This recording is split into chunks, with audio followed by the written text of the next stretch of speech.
tuan-tuan dan puan-puan yang saya muliakan dan saya hormati, para alim, para asatidz, saudara imam yang juga saya hormati, para jamaah kaum muslimin dan muslimat yang hadir pada malam ini yang saya banggakan dan juga saya hormati. Kalau tidak silap, insya Allah saya kesini 2 tahun yang lepas, tahun 2022. Sebelumnya mungkin tahun 2015 atau tahun berapa lah, tapi dah beberapa kali ke masjid ini. Tajuk yang ingin saya sampaikan pada malam ini seperti yang dibagi tahu pada saya oleh Datuk Mufti Kerajaan Negeri Perak, juga ustadz-ustadz yang lain, adalah seputar Ahlus Sunnah wal Jamaah. Mengapa tajuk yang perlu kita bentangkan pada malam ini seputar Ahlus Sunnah wal Jamaah? Pertama, karena Islam yang disebarkan sejak pertama kali kepada bangsa Melayu, Malaysia, Indonesia, Singapura, Brunei, Filipina, kemudian juga Thailand dan sekitarnya, adalah Islam Ahlus Sunnah wal Jamaah. Jadi sejak dulu Islam yang disebarkan memang Islam Ahlus Sunnah wal Jamaah. Hujan.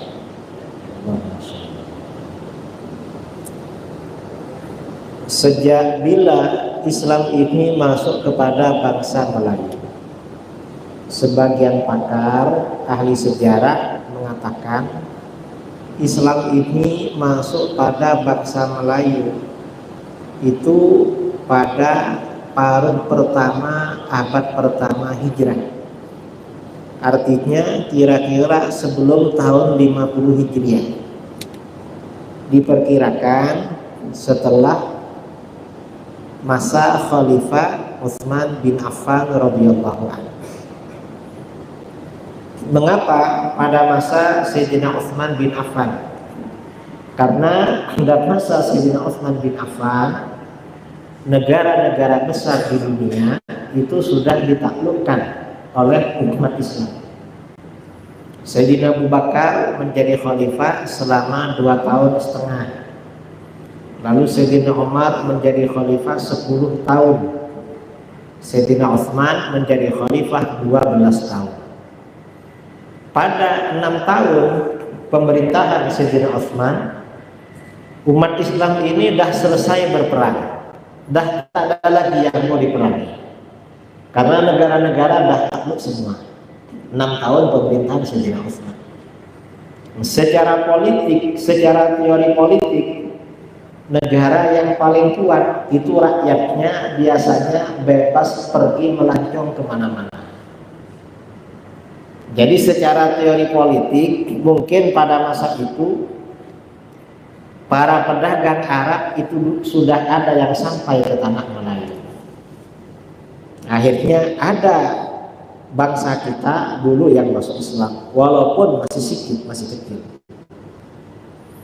Kemudian penyebaran Islam kepada bangsa Melayu ini terjadi secara besar-besaran itu kira-kira 600 tahun kemudian.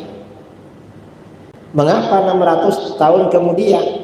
Karena kerajaan Islam di kalangan bangsa Melayu itu kira-kira berdiri pada tahun 600-an. Tahun 600. Setelah kerajaan Islam ini berdiri, baru kemudian para ulama, para dai menyebar di kalangan bangsa Melayu di Nusantara. Dan ternyata ketika kita tengok dalam silsilah sejarah ya, para ulama yang menyebarkan Islam di Indonesia, di Malaysia dan sekitarnya itu rata-rata satu rumpun keluarga, masih satu rumpun keluarga, ada hubungan nasab. Ulama yang menyebarkan kemana-mana ke Indonesia dan semuanya bermazhab Syafi'i, akidah Imam Asy'ari, tasawuf Imam Junaid al-Baghdadi. Artinya Islam ini yang disebarkan kepada bangsa kita memang Islam Ahlus Sunnah wal Jamaah yang mengikuti mazhab Syafi'iyah, Asy'ariyah, Sufiyah. Ini Islam. Dan ini perlu dijaga. Mengapa? Karena Islam macam ini yang memang mampu menyebarkan Islam kemana-mana. Ahlus Sunnah sebagai bukti kebenaran Ahlus Sunnah wal Jamaah ya.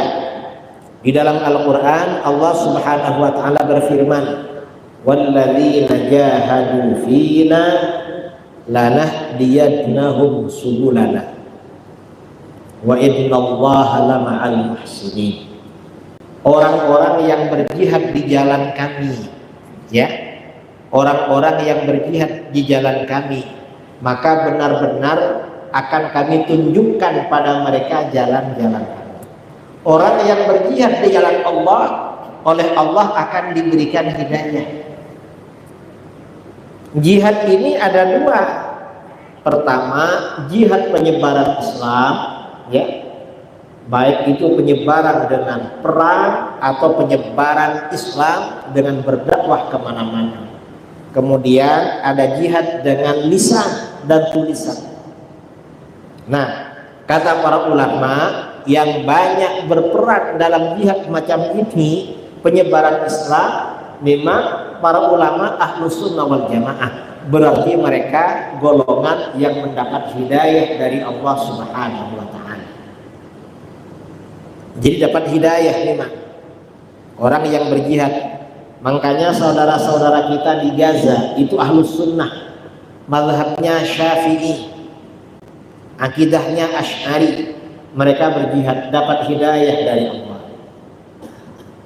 Karena yang diperangi orang kafir. Dulu di Afghanistan yang berjihad melawan Amerika, sebelumnya berjihad melawan Rusia, itu Ahlus Sunnah wal Jamaah, mazhabnya Hanafi Maturidi. Adapun yang membunuh orang Islam itu Wahabi, bukan Ahlus Sunnah wal Jamaah, tak dapat hidayah dari Allah. Karena membunuh orang Islam, jihadnya membunuh orang Islam, tak dapat hidayah. Nah, ini tanda-tanda kalau Islam kita ini Islam Ahlus Sunnah wal Jamaah. Soalan pertama, apa ciri-ciri Ahlus Sunnah wal Jamaah? Ciri-ciri Ahlus Sunnah wal Jamaah. Kalau kita ingin tahu ciri-ciri Ahlus Sunnah wal Jamaah, tanda-tanda Ahlus Sunnah wal Jamaah, kita perlu membaca hadis-hadis tentang perpecahan umat. Misalnya hadis riwayat Imam Abu Dawud dan At-Tirmidzi, hadisnya sahih. Rasulullah SAW bersabda, "Innahu may ya'ish ba'di fasayara ikhtilafan katsira." Sesungguhnya siapa yang hidup sepeninggalku maka akan melihat perbezaan yang banyak. Kata Rasulullah, nanti setelah aku meninggal banyak perbezaan. Sekarang ini dari meninggalnya Rasulullah bukan dalam masa puluhan tahun, bukan ratusan tahun, tapi 1435 tahun. Rasulullah wafat tahun 11 Hijriah. Sekarang 1445. Berarti 1434. Jadi kata Rasulullah banyak perbedaan pendapat. Nah, kalau terjadi perbedaan pendapat, apa kita boleh mengikuti pendapat manapun, ikut golongan manapun, boleh apa enggak? Ternyata tidak bebas. Tapi macam mana? Ada petunjuk dari baginda Rasulullah SAW. Fa'alaikum bisunnati wa sunnatil khulafa'ir rasyidin al-mahdiyyin min ba'di. Maka kalian wajib berpegangan dengan sunnah dan sunnah khulafa'ur rasyidin. Berarti ketika terjadi banyak pendapat, umat Islam wajib mengikuti golongan yang berpegang teguh dengan sunnah Rasul dan sunnah khulafa'ur rasyidin. Berarti tanda-tanda ahlu sunnah wal jamaah: pertama, mengikuti sunnah Rasul; yang kedua, mengikuti sunnah khulafa'ur rasyidin. Lalu hadis kedua, riwayat Imam At-Tirmidzi, Rasulullah SAW bersabda, "Sataftariqu ummati ala 73 firqah." Umatku akan terpecah menjadi 73 golongan. Bayangkan saudara, 73. Di Malaysia baru ada 2 golongan, dah gaduh. Satunya Ahlus Sunnah, satunya Wahabi. Dah gaduh di mana-mana, padahal baru 2. Macam mana kalau di Malaysia sampai 5? Lalu macam mana kalau di Malaysia sampai 10? Pasti gaduh terus. Jadi 73 golongan. Lalu kata Rasulullah, awas, jangan sembarangan ikut dari 73 golongan itu. Mengapa? Kulluha finnar illa wahidah. Semuanya akan masuk neraka kecuali satu. Berarti yang 72 tak bagi itu. Kita wajib ikut yang satu. Yang 72 tak bagi. Wah, bahaya yang 72 ini. Para sahabat bertanya, "Man hiya ya Rasulullah?" Siapa satu golongan yang selamat itu, wahai Rasulullah? Satu golongan yang selamat itu. Rasulullah SAW menjawab, bersabda, "Ma ana alaihi wa ashabi." Satu golongan yang selamat itu adalah golongan yang mengikuti ajaranku dan mengikuti ajaran para sahabat. Berarti kalau begitu, golongan yang selamat mengikuti sunnah Rasul dan ajaran para sahabat. Ini mirip-mirip yang tadi hadis pertama. Berarti dah ada 3. Mengikuti sunnah Rasul, mengikuti sunnah khulafa'ur rasyidin, mengikuti ajaran para sahabat. Sahabat siapa? Golongan salaf yang pertama. Ini hadis kedua. Lalu hadis ketiga. Hadis ketiga ini ya, hadis ketiga. 3 hadis aja, jangan banyak-banyak. Hadis riwayat Imam Ibnu Majah dari Anas bin Malik radhiyallahu anhu. Rasulullah SAW bersabda, "Inna ummati lan tajtami'a ala dhalalah." Sesungguhnya umatku tidak akan bersepakat di atas kesesatan. Artinya apa? Umat Islam ini kalau bersepakat pasti benar, tak akan tersesat. Kalau bersepakat, maksudnya para ulama. Kalau para ulama bersepakat pasti benar, tak akan tersesat. Karena pasti benar, berarti umat Islam wajib mengikuti kesepakatan itu. Ini dalam konsep ilmu usul fiqh disebut dengan ijma' ulama. Berarti wajib ikut ijma' ulama. Ini ketika terjadi kesepakatan. Kalau tidak sepakat, ikut yang mana? Kalau sepakat kan enak, ijma'. Kalau tak sepakat macam mana? Hati-hati kalau tak sepakat. Makanya kata Rasulullah, "Fa idza ra'aytumul ikhtilaf fa'alaikum bis-sawadil aqwam." Apabila kalian melihat terjadinya perbezaan, banyak beza-beza, maka berpeganglah dengan golongan mayoritas. Jadi kita wajib mengikuti golongan mayoritas. Nah, dari sini, dari 3 hadis ini ada 4 ciri-ciri golongan yang selamat. Siapa? Yang pertama, mengikuti sunnah Rasul. Ciri-ciri yang pertama. Yang kedua, mengikuti sunnah khulafaur rasyidin. Yang ketiga, mengikuti ajaran para sahabat.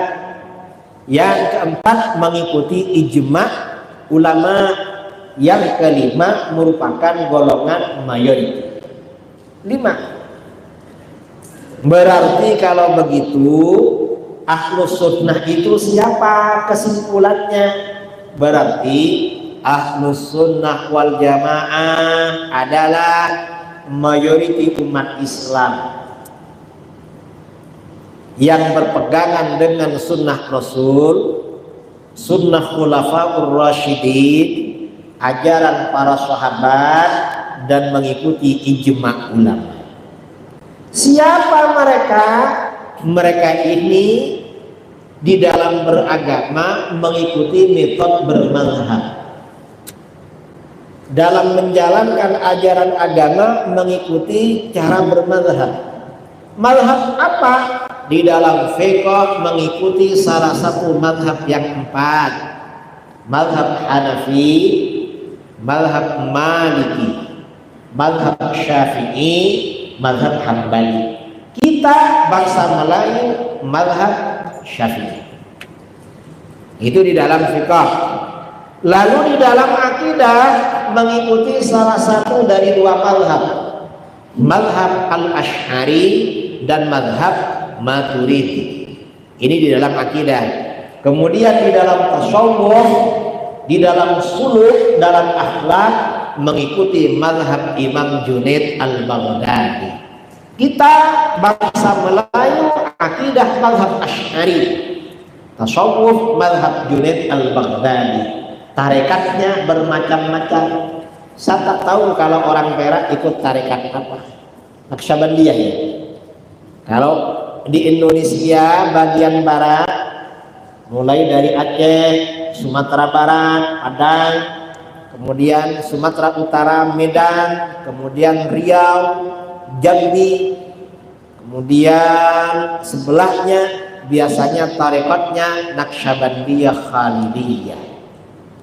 Kalau agak timur sedikit tarekatnya Naqsyabandiyah Mudhariyah. Lalu agak ke timur sedikit di Jawa tarekatnya Qadiriyah Naqsyabandiyah. Lalu agak di timur sedikit Jawa Tengah, Jawa Barat sebagian Syadziliyah. Lalu di daerah situ ada tarekat Tijaniyah dan macam-macam. Al-Fakir saya sendiri tarekatnya Syadziliyah. Kemudian ada lagi macam-macam tarekat. Kalau di Malaysia yang saya tahu dulu Datuk Mufti Negeri Sembilan tarekatnya Ahmadiyah Idrisiyah. Yang lain saya tak tahu. Itu tarekat macam-macam. Ini adalah ciri-ciri ahlus sunnah wal jamaah. Sekarang ada soalan. Ini kan kita bermazhab. Macam mana golongan yang tidak bermazhab? Golongan yang tidak bermazhab berarti termasuk aliran sesat yang tak bermazhab, atau di luar mazhab 4, di luar mazhab Hanafi, Maliki, Syafi'i, Hambali. Ini berarti bukan ahlus sunnah. Siapa yang di luar mazhab 4? Sekarang ini yang di luar mazhab 4 ada mazhab Syiah, Imamiyah, Ja'fariyah, Itsna Asyariyah di Iran. Jelas aliran sesat. Ada mazhab Syiah Zaidiyah di Yaman, sesat. Ada mazhab Khawarij Ibadiyah di Oman, sesat. Ini mazhab yang sampai sekarang masih eksis. Lalu macam mana dengan Wahabi?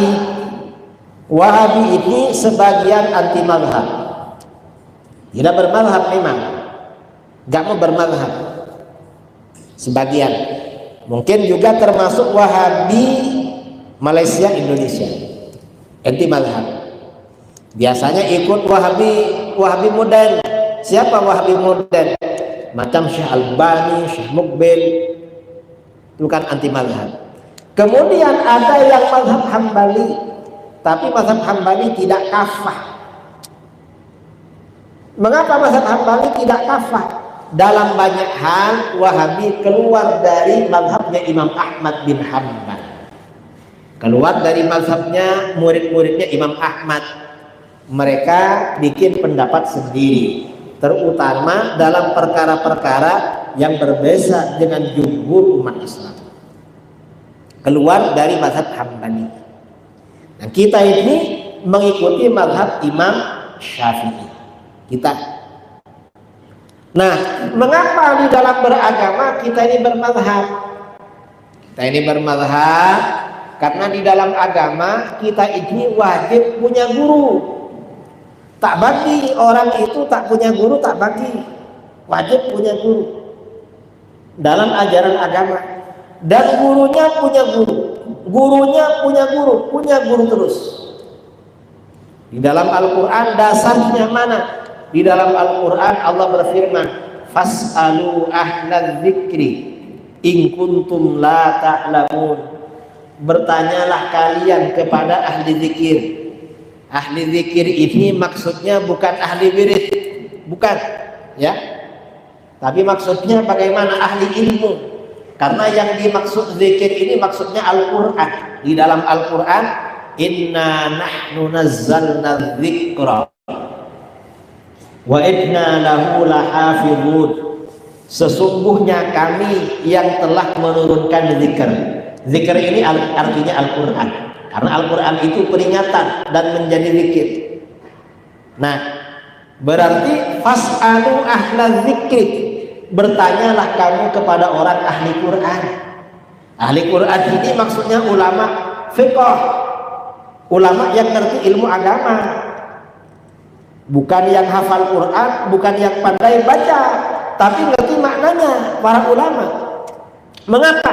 Karena di belakang ada potongan ayat in kuntum la ta'lamun. Apabila kamu bukan ulama, apabila kamu tidak tahu, bertanya pada ahli zikir. Artinya ulama orang yang tahu. Nah, ini artinya apa? Di dalam persoalan agama, ketika kita tidak tahu satu hukum, Al-Quran tidak memerintahkan kita cari sendiri dalam Quran. Enggak. Padahal di masjid banyak terjemahan Al-Quran ada. Al-Quran terjemah ada di masjid.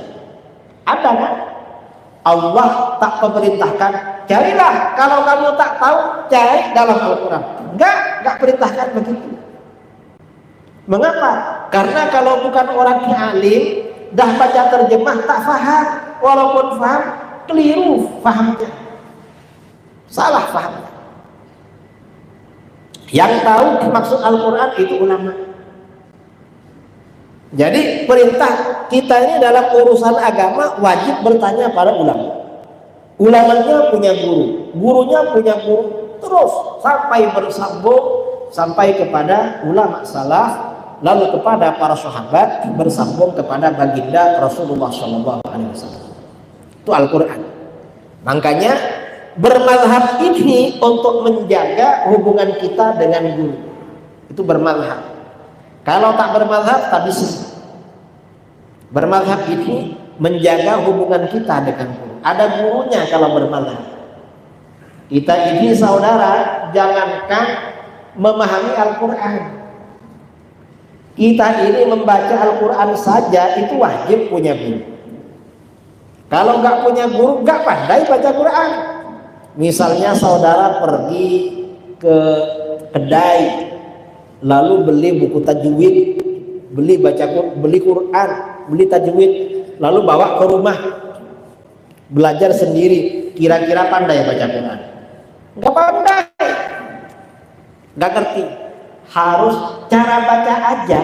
Al-Quran itu wajib punya guru, gurunya punya guru. Wajib macam itu. Apalagi cara memahami.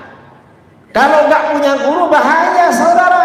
Apalagi cuma modal terjemahan. Saya bulan Ramadan yang lepas safari dakwah ke Amerika dan Kanada. 3 minggu di Amerika, 1 minggu di Kanada. Jumpa orang Indonesia, Malaysia. Pindah-pindah. Di Amerika 6 negara bagian, di Kanada 2 negara bagian. Pas di Montreal, Kanada, dah akhir-akhir bulan Ramadan, belum ke Toronto. Saya sholat subuh di masjid. Lepas sholat subuh itu yang urus setia yang jemput saya, Kiai, macam mana kalau jangan balik dulu ke rumah? Terus macam mana? Ini ada kawan-kawan dari Melayu tadarus Al-Quran. Ini tiap subuh tadarus. Akhirnya saya duduk di belakang. Mereka malamnya ikut ceramah saya. Saya dengarkan. Gantian. Satunya baca ayat Al-Quran, lalu satunya baca terjemahnya. Setelah baca terjemahnya, terjemah itu dibicarakan. Kebetulan yang dibicarakan ayat puasa. Ya ayyuhalladzina amanu kutiba alaikumussyiyam kama kutiba alal ladzina min qablikum la'allakum tattaqun. Hai orang-orang yang beriman, telah diwajibkan pada kamu berpuasa sebagaimana puasa diwajibkan atas orang-orang sebelum kamu, barangkali kamu menjadi orang yang bertakwa. Begitu dibaca, kawannya bertanya, kenapa ya barangkali? Orang dah puasa kok barangkali? Kenapa tak pasti? Iya ya, barangkali berarti tak pasti. Walaupun puasa mungkin kita tak bertakwa, karena ini barangkali. Lalu saya bilang, nah kalian gak paham. Loh, mengapa Kiai? Barangkali di dalam firman Allah itu artinya sungguh-sungguh. Mengapa? Karena Allah Maha Besar. Ibaratnya kamu dijemput orang besar. Ada orang besar, misalnya Tuanku Sultan atau Menteri Besar MB atau siapa, jemput kita ke rumahnya. Ayo ke rumah saya. Ada apa Tuanku? Barangkali di rumah ada sesuatu. Kira-kira ada kan enggak itu? Kalau Tuanku yang bilang, misalnya Sultan atau Menteri Besar atau siapa misalnya, ayo ke rumah saya, ke tempat saya. Kenapa? Barangkali nanti saya ngasih-ngasih, saya memberi. Kira-kira barangkalinya sungguhan apa enggak itu? Sungguhan. Mengapa orang besar kalau bilang barangkali itu sungguhan? Itu orang besar. Beza kalau yang jemput itu orang tak punya apa-apa, orang kecil. Ayolah ke rumah. Nah, kenapa? Ya siapa tahu ada. Tak yakin kita ada. Mengapa? Dia tak punya apa-apa. Kok ngajak kita ke rumahnya? Tapi kalau orang besar atau orang kaya cakap barangkali itu sungguhan. Apalagi Allah yang Maha Besar, Allah Maha Kaya. Makanya kalau di dalam Al-Quran Allah berfirman, barangkali kamu masuk surga, barangkali kamu bertakwa, barangkali kamu macam mana. Kata para ulama itu maknanya litahqiq, itu artinya sungguh-sungguh.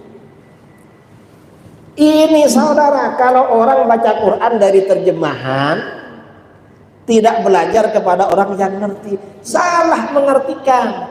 Akhirnya Al-Quran ditahrif maknanya, walaupun tak sengaja. Makanya orang belajar ilmu agama wajib punya guru, jangan belajar sendiri. Kalau belajar sendiri gak bisa itu, gak bisa pandai, malah tersesat. Kalau belajar sendiri wajib punya guru. Nah, dari sini di dalam beragama kita wajib bermadhab. Karena ilmu ini penting di dalam agama. Guru kita ini gak boleh sembarangan. Orang yang menjadi guru memang harus benar-benar orang alim. Kalau tak alim, kita tak bagi berguru kepadanya. Ulama salaf berkata, inna hadzal ilma din fanzuru amman ta'khuduna dinakum. Sesungguhnya ilmu agama ini juga agama.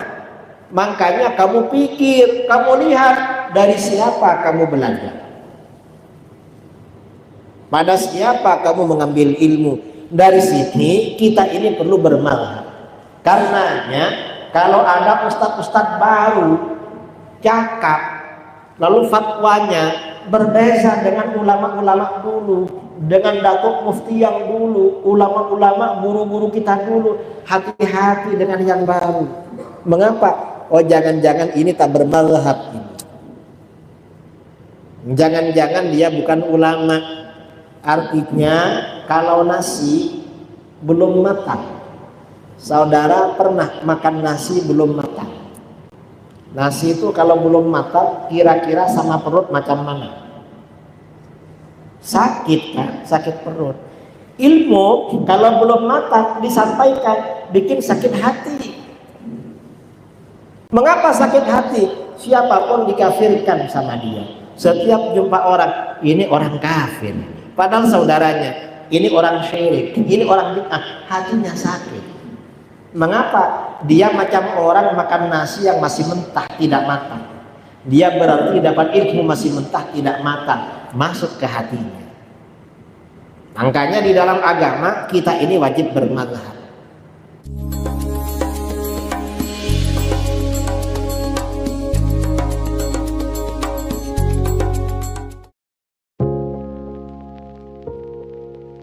Assalamualaikum warahmatullahi wabarakatuh.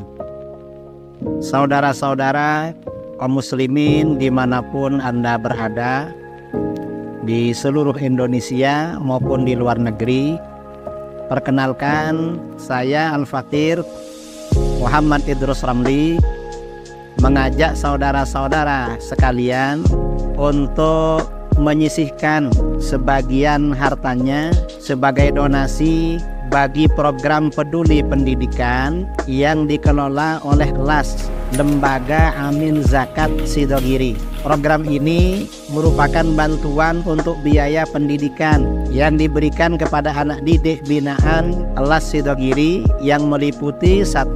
Beasiswa anak yatim dan duafa, 2. Beasiswa anak berprestasi, 3. Peningkatan SDM guru, dan 4.